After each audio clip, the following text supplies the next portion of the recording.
welcome to the deep dive. I am thrilled to have you with us today. Yeah, it's great to be here. I'm really looking forward to this one. Because for this deep dive, we're taking on a mission that, honestly, it sounds like it was pulled straight out of a science fiction novel. It really does. But, everything we're about to cover is entirely real. It's grounded in some very heavy-hitting science.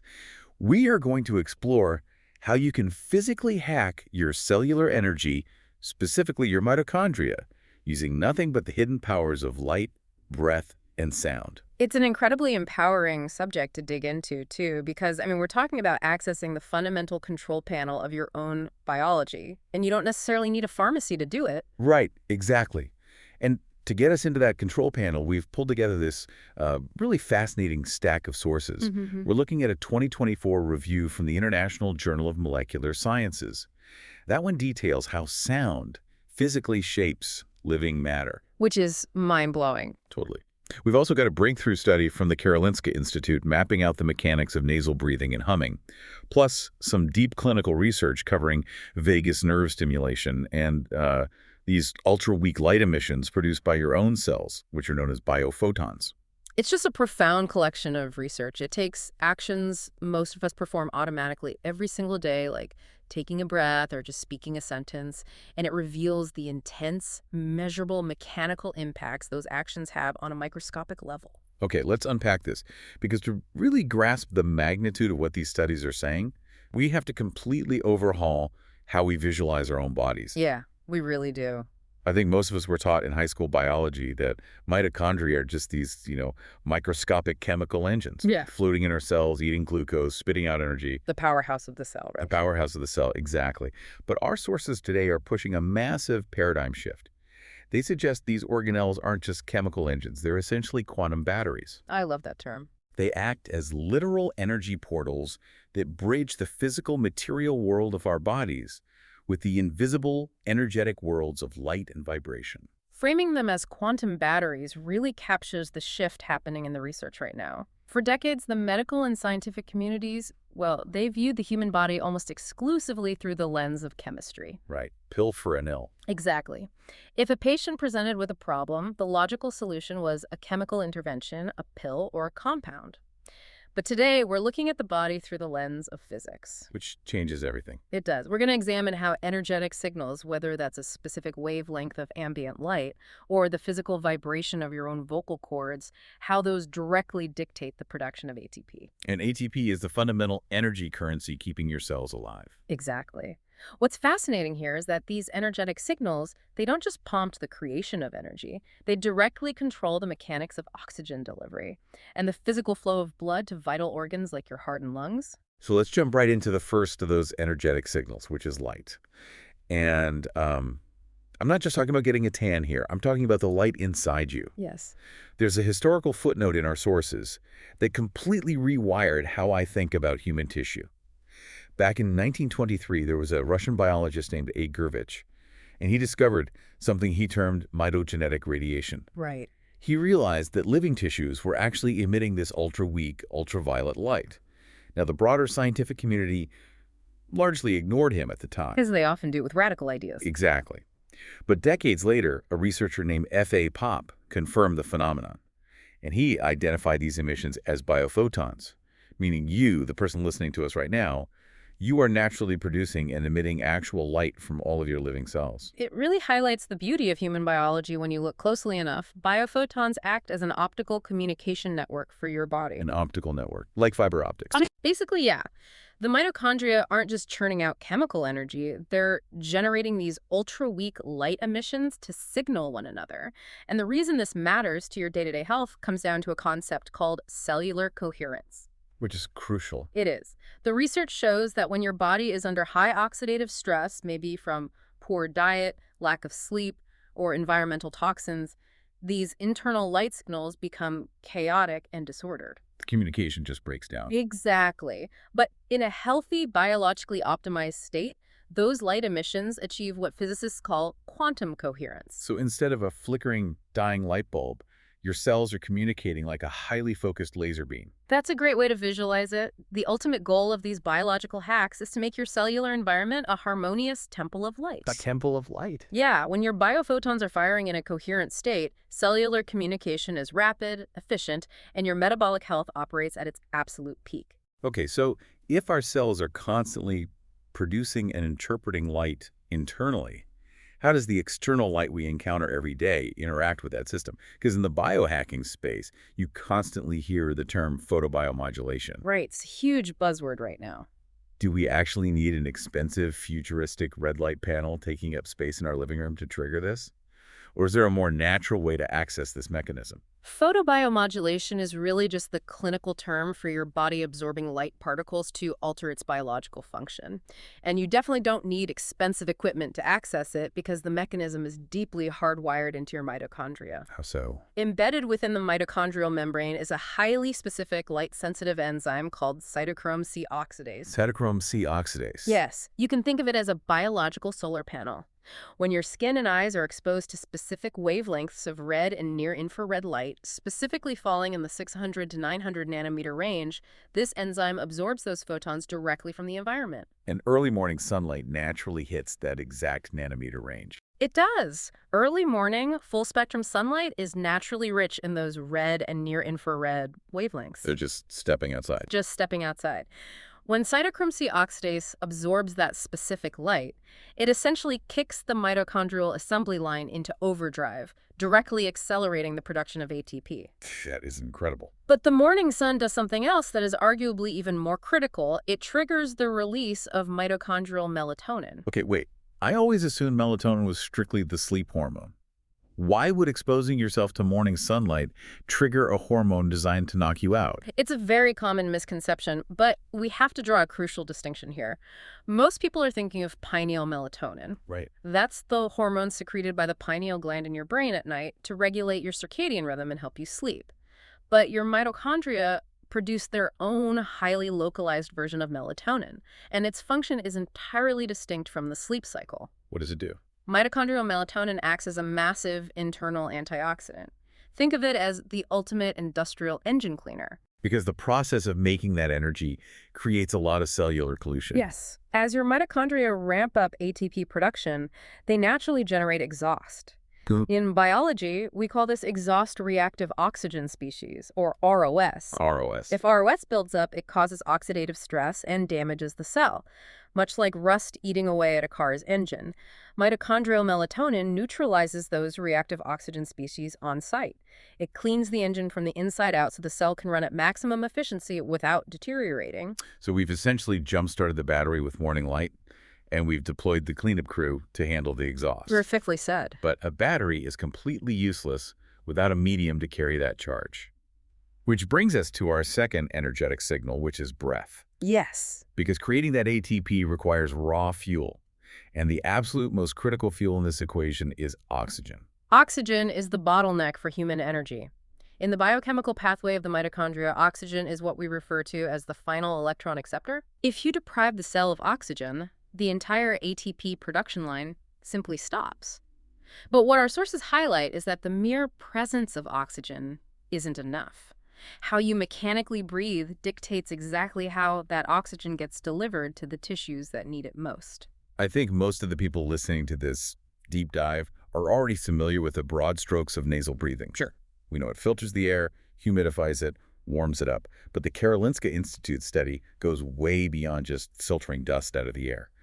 The chemical mechanics behind breathing through your nose are incredible. The filtration is just a surface-level benefit.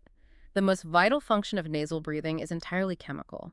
When you draw air in through your nasal cavity, the paranasal sinuses produce a gas called nitric oxide. Nitric oxide. Yes, it is a highly potent vasodilator. Its primary job is to relax the smooth muscle tissue around your blood vessels, causing them to widen. So they literally open up. Exactly. When you breathe through your mouth, which many people do subconsciously, especially when stressed, you bypass this anatomical system completely. But with deliberate nasal breathing, you pull that newly synthesized nitric oxide directly down into your lungs. Which physically widens the biological highways, allowing the oxygen trucks to actually reach the cellular factories. That's the perfect analogy. It dramatically improves the sheer volume of blood flow and enhances the transfer of oxygen to your heart, your lungs, and deep into your peripheral tissues. Our sources also get into how we can play with that oxygen delivery to force those cellular factors to become more resilient. I'm looking at rhythmic breathing practices. Yes. Things like the Wim Hof method or variations of box breathing. Again, these are popular biohacks, but looking at the cellular why behind them is fascinating. Those rhythmic practices operate on the biological principle of hormetic stress. Hormesis. Hormesis is the concept that a brief, intensely controlled stressor actually forces a biological system to adapt and grow stronger. When you practice rhythmic breathing that incorporates controlled breath holds, you intentionally create a state of intermittent hypoxia. You're temporarily starving the body of oxygen, Yes. which sounds incredibly counterproductive if oxygen's the ultimate fuel source. Yeah. But it's actually acting as a signaling mechanism. It's a profound survival signal. It tells the cellular network that resources are scarce and it needs to become vastly more efficient with whatever oxygen it does receive. Wow. When the breath hold ends and the oxygen comes rushing back in, the mitochondria adapt by physically building denser, more efficient respiratory pathways. They structurally learn to do more with less. And if we connect this to the bigger picture, the mechanical pace of our breath doesn't just affect our localized chemistry. It scales up to affect our body's electromagnetic fields. You're referring to the research on heart cell coherence. Yes. From a purely physics standpoint, the human heart generates the strongest and most expansive electromagnetic field in the entire body. Stronger than the brain. Far stronger than the brain. When you practice heart-focused breathing, which involves breathing slowly and intentionally while focusing your awareness on the physical space of your heart, you push your nervous system into a state of psychophysiological coherence. And that smooths out the variability in your heart rhythm, which sends an immediate signal to the brain to halt the production of cortisol. Which is crucial because chronic cortisol elevation is notoriously toxic to mitochondrial DNA. Operating in a state of chronic low-grade anxiety creates a highly chaotic, inflammatory environment for your cells. It's like running the engine hot all the time. Exactly. By engaging in heart-focused breathing, you mechanically shift the body out of that defensive posture. You provide a calm sea for your internal environment, allowing the mitochondria to efficiently prioritize ATP production rather than constantly burning resources to fight off stress-induced oxidative damage. It really changes how you look at your own autonomy, doesn't it? Yeah. Just shifting your mental attention and slowing the mechanical pace of your breath physically alters the electromagnetic environment surrounding your cells. It gives you the control back. Okay, so we've covered the physics of light and the chemistry of breath. Here's where it gets really interesting. Let's talk about sound, specifically the localized power of humming. Oh, this is great. We have this landmark data from the Karolinska Institute that completely reframed how I think about the mundane sounds we make. The Karolinska study is a brilliant demonstration of how a seemingly insignificant mechanical action can yield a massive, system-wide biological result. I want to set up how they actually tested this because the sheer scale of the data is stunning. The researchers hooked subjects up to monitors to measure their nasal nitric oxide output. First, they had them do a normal, quiet exhalation. Then they had them do a simple, single-breath humming exhalation. And the results. The simple act of humming increased the nasal nitric oxide output by an astonishing 15 to 20 times compared to quiet breathing. We aren't talking about a 15% bump. We're talking about 15 to 20 times more nitric oxide generated instantly just by vibrating the nasal cavity. This raises an important question. How does a 15-fold surge in a localized gas actually benefit you as you go about your day? We established a moment ago that nitric oxide is a potent vasodilator. Right. When you experience a localized surge of that magnitude, it violently but safely forces your blood vessels to dilate and open up. It's basically a mechanical fuel injection system for your cardiovascular system. Though, I have to admit, the idea of sitting in morning rush hour traffic humming continuously for 5 minutes might get you some weird looks from the car next to you. It might look a bit eccentric, sure, but the physiological payoff is immense. Just 5 minutes of that low-frequency humming acts as a pneumatic pump. 5 minutes? Just 5. It drives a massive, enriched payload of oxygen and blood flow straight to your heart, your lungs, and directly into those cellular batteries. By maximizing the delivery of oxygen, our final electron acceptor, you are giving the mitochondria the exact raw materials they need to produce ATP at a highly accelerated, optimized rate.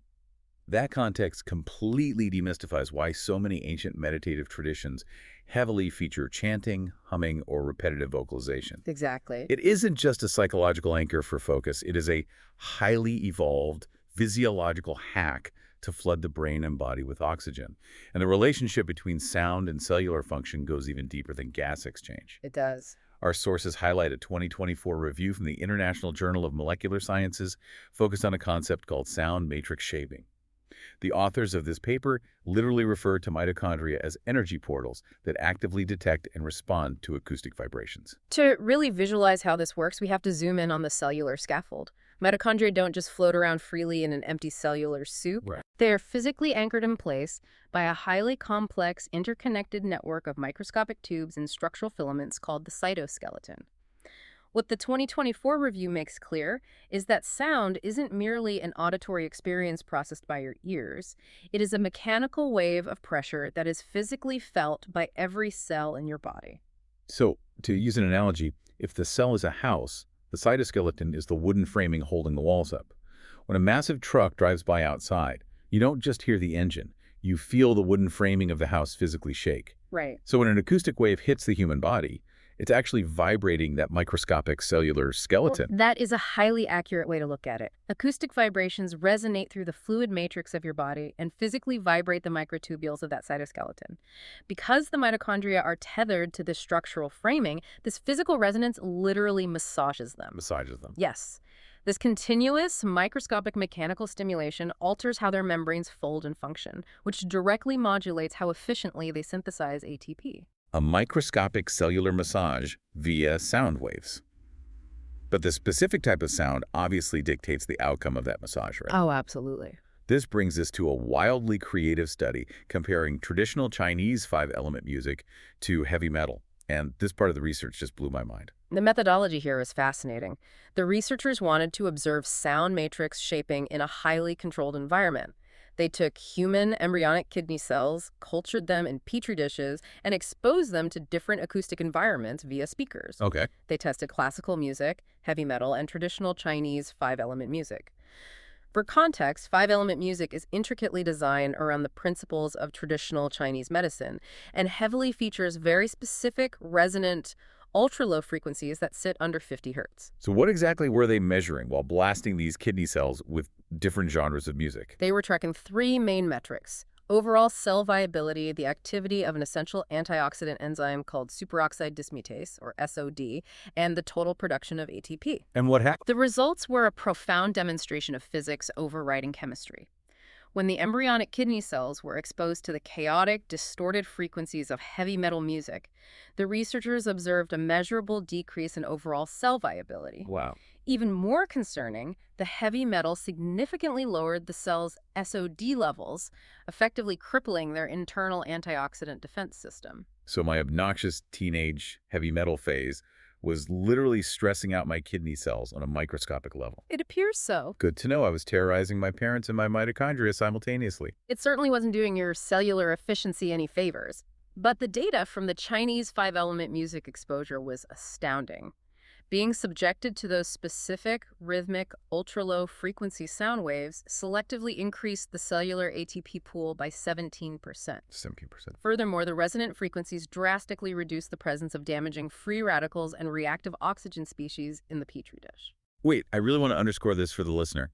Simply playing a specific resonant type of music in the room physically forced the cells to boost their energy production by 17%. Yes. The acoustic vibrations of the music mechanically signaled the mitochondria, traveling down through the cytoskeleton, commanding them to become more efficient. The physical resonance optimized their energy output while simultaneously suppressing their toxic exhaust. That is unbelievable. And this phenomena gets even more localized when we look at the sounds we produce internally. Let's bring the vagus nerve into the conversation. A crucial piece of the puzzle. The vagus nerve is essentially the biological superhighway connecting your brainstem to your major internal organs, heavily regulating your heart, lungs, and digestion. Our sources point to a critical 2022 study published in Frontiers in Neuroscience dealing with cardiac arrest in rats. This rat study is highly significant for understanding trauma recovery. During an event like cardiac arrest, the tissues experience massive catastrophic mitochondrial dysfunction. The oxygen supply is suddenly and violently cut off, and then just as violently restored when the heart restarts, causing immense oxidative damage. Which is devastating to the tissues. Exactly. The researchers found that applying electrical vagus nerve stimulation, or VNS, to the rats dramatically improved that mitochondrial dysfunction and helped protect the heart tissues from further damage. But most of the people listening to this don't have a surgical vagus nerve stimulator implanted in their neck. How do we practically apply this data to our daily lives? This is exactly where your vocal resonance comes into play. Anatomically, the vagus nerve directly innervates your vocal cords. Every single time you speak, swallow, or hum, you are physically interacting with your vagus nerve. Yes. Engaging in melodic, prosodic speech, which means speaking with warmth, varied pitch, and rhythm, or engaging in deep, resonant chanting, like the traditional AUM sound, acts as a highly effective, natural, internal vagus nerve stimulation. So maintaining a calm, resonant, melodic voice is essentially keeping your finger on the vagus nerve's on button. That's the mechanical reality of it. And what does that button do at the cellular level? It broadcasts a systemic biochemical safety signal throughout your entire body. A safety signal. When we are chronically stressed, panicked, or anxious, our cells go into a defensive state known as the cell danger response. They literally harden their membranes, halt the production of ATP for energy, and divert all their resources to putting up shields against perceived biological threats. They lock down. Exactly. By using the physical resonance of your voice to stimulate the vagus nerve, you are explicitly telling your cells that the siege is over, the environment is safe. You pull them out of that rigid defensive posture and coax them back into an energy-producing reparative state. So what does this all mean? Let's bring all these threads together for you. What we've learned from this stack of research is that you are not just a passive passenger trapped inside a chemical machine. You possess a literal, physical remote control for your cellular energy. You absolutely do. By stepping outside into the morning light, you are directly charging the cytochrome C oxidase in your mitochondria and deploying an internal cleanup crew of melatonin. Yes. By breathing intentionally through your nose and doing just 5 minutes of low-frequency humming, you are flooding your nasal cavities with nitric oxide, physically dilating your blood vessels to deliver a massive, fuel-injected payload of oxygen to your cellular batteries. Right. And by maintaining a smooth melodic modulation in your daily speech, you are structurally massaging your cellular cytoskeleton and broadcasting a vagal safety signal that permits your cells to produce more ATP. It's a deeply profound realization of our own biological autonomy. So I would turn the question to the listener. What stands out to you about the sheer mechanical power you hold in your own voice, your breath, and your daily environment? Because this isn't just theoretical biology. This knowledge is only truly valuable when you start experimenting with it in your own life. I couldn't agree more. And to leave you with one final, deeply provocative thought from the research to mull over as you go about the rest of your day, there is an entirely new, cutting-edge field of biology mentioned in our sources called sonocytology. Fascinating stuff. Using extremely sensitive technology called atomic force microscopy, scientists have discovered that every single living cell actually produces its own microscopic audible sound signature. And that signature changes based on whether the cell is healthy or diseased. It's like they're singing. Exactly. But the communication goes both ways. Human stem cells, the raw, foundational cells responsible for repairing your body, have been shown to physically alter their acoustic emissions and biological behavior in direct response to the sound of a human voice. It's beautiful. So I want you to ponder this as we sign off. If your cells are constantly listening, literally vibrating, and reacting to the acoustic frequencies in your environment, what kind of biological symphony is your own internal monologue conducting inside your body right now? That is a beautiful and powerful question to leave off on. Thanks for joining us on this deep dive. Keep experimenting, and we'll see you next time.